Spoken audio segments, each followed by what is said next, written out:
warahmatullahi wabarakatuh. Perkenalkan, kami dari kelompok 6 Psikologi Sosial dan Keagamaan, Program Studi Sosiologi Agama, Fakultas Usuluddin dan Studi Agama, Universitas Islam Negeri Mataram. Pada kesempatan kali ini kami akan membahas tentang sikap.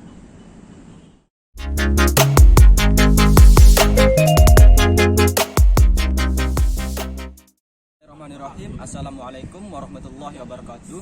Saya sebagai pemateri pertama akan menyampaikan pengertian sikap, asal sikap, dan fungsi sikap. Istilah sikap dalam bahasa Inggris disebut attitude, yang pertama kali digunakan oleh Herbert Spencer tahun 1862, yang menggunakan kata ini untuk menunjukkan suatu status mental seseorang. Sikap adalah ekspresi perasaan seseorang yang merefleksikan kesukaannya atau ketidaksukaannya terhadap suatu objek. Kemudian asal sikap, menurut Mayo dan Haddock 2007, asal sikap adalah konstruk-konstruk psikologis yang diekspresikan oleh sikap seperti keyakinan dan afeksi. Penelitian mengenai isi dari sikap didominasi oleh dua perspektif, yaitu the three component model dan the expectancy view model, yang dimana menurut perspektif yang pertama tadi, sikap mengekspresikan perasaan, keyakinan, dan perilaku di masa lampau yang berhubungan dengan objek sikap. Sedangkan menurut perspektif yang kedua, sikap mengekspresikan keyakinan terhadap objek sikap. Kemudian mengenai fungsi sikap, menurut Katz, Luhan 1955 adalah sebagai berikut. Yang pertama, fungsi penyesuaian diri. Yang kedua, fungsi pertahanan diri. Dan yang ketiga, fungsi ekspresi nilai.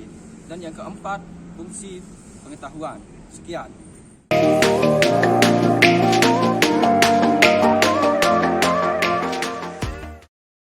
Baik, Assalamualaikum warahmatullahi wabarakatuh. Saya pemateri kedua akan menjelaskan tentang struktur sikap yang selanjutnya, yaitu antara hubungan sikap dan perilaku. Nah, struktur sikap sendiri dibagi menjadi 3 komponen. Yang pertama yaitu ada namanya komponen kognitif, yang kedua afektif, yang ketiga konaktif. Nah, komponen kognitif sendiri merupakan suatu komponen yang dimana berhubungan dengan pikiran terhadap suatu objek tertentu yang akan dituju. Misalnya kita ambil contoh ketika seorang mampu menilai perilaku baik dan buruk dalam seorang itu sendiri.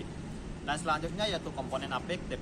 Nah, komponen afektif sendiri merupakan suatu komponen yang berhubungan dengan adanya rasa suka terhadap suatu objek. Yang misalnya saya ambil contoh yaitu tentang ketika seorang mulai tertarik atau mengungkapkan perasaan terhadap lawan jenisnya. Nah, yang ketiga yaitu komponen konaktif. Komponen konaktif sendiri merupakan suatu komponen yang dimana suatu objek bertingkah atau bertindak dalam keadaan tertentu.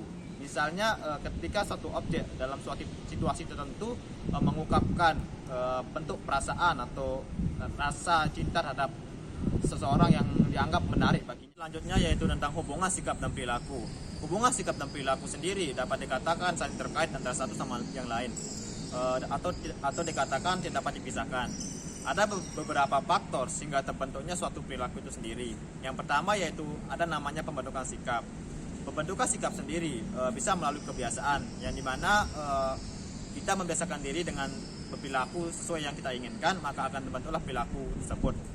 Yang kedua ada namanya orientasi sikap. Orientasi sikap sendiri merupakan suatu kegiatan yang dimana diulang secara terus-menerus dalam jangka waktu tertentu sehingga menjadi kebiasaan. Sekian, terima kasih.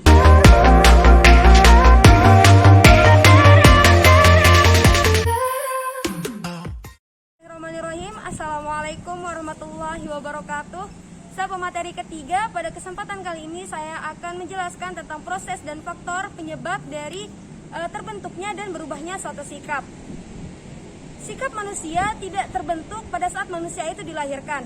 Akan tetapi ada proses sosial yang terjadi dalam kehidupan manusia, entah itu dalam lingkungan keluarga, sekolah, maupun masyarakat.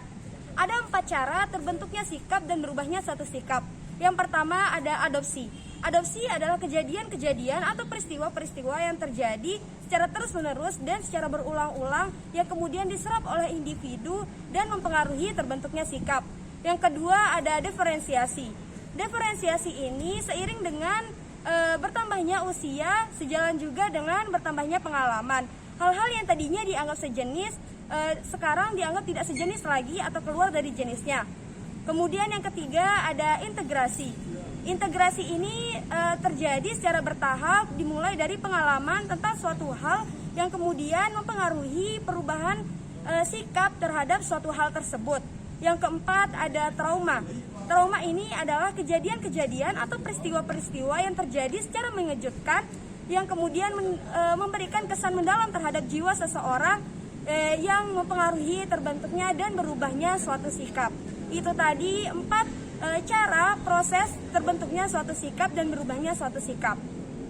Selanjutnya kita akan berbicara tentang faktor-faktor penyebab terbentuknya suatu sikap dan berubahnya suatu sikap. Yang pertama ada faktor internal. Faktor internal ini adalah faktor yang terjadi dalam diri kita sendiri. Seperti misalnya faktor pilihan. Kita tidak bisa atas pilihan orang lain, tapi harus dari pilihan kita sendiri. Kemudian yang kedua ada faktor eksternal. Selain faktor dalam diri sendiri, ada faktor luar juga yang mempengaruhi terbentuknya suatu sikap. Seperti sifat objek, situasi pada sikap itu terbentuk, kelompok, dan lain-lain. Nah, itu tadi faktor-faktor penyebab terbentuknya dan berubahnya suatu sikap. Terima kasih.